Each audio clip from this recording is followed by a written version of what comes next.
ABC News exclusive, the growing list of high-powered Washingtonians linked to a major prostitution investigation.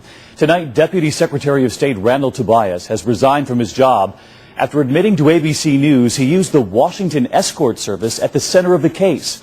Among his duties for the Bush administration, heading the effort to combat prostitution worldwide.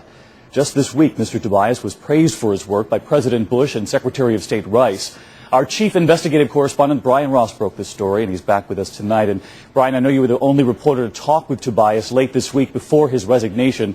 What did you learn from him?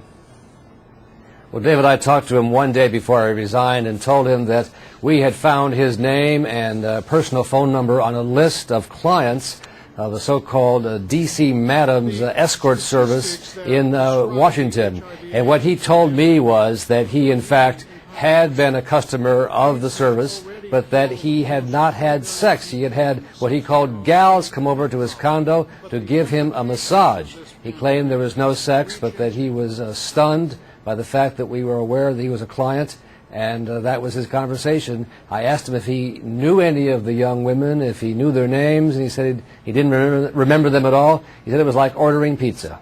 You know, we understand his name is just one of many connected to the case of the D.C. Madam, as you mentioned. Why does she want these names to be made public?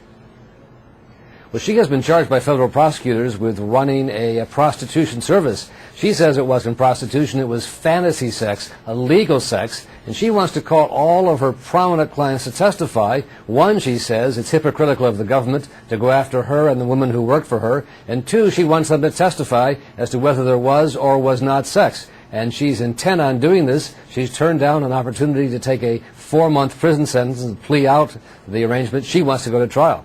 And Brian, I presume there are others on this list who will turn heads? There are thousands of names, tens of thousands of phone numbers, and there are people there at the Pentagon, lobbyists, others at the White House, prominent lawyers, a long, long list. And as well, the women who work for the service, David, include university professors, legal secretaries, scientists, military officers. All right, Brian Ross tonight. Brian, thank you. Brian's exclusive reporting on this story can be found in the blotter section of our website, abcnews.com.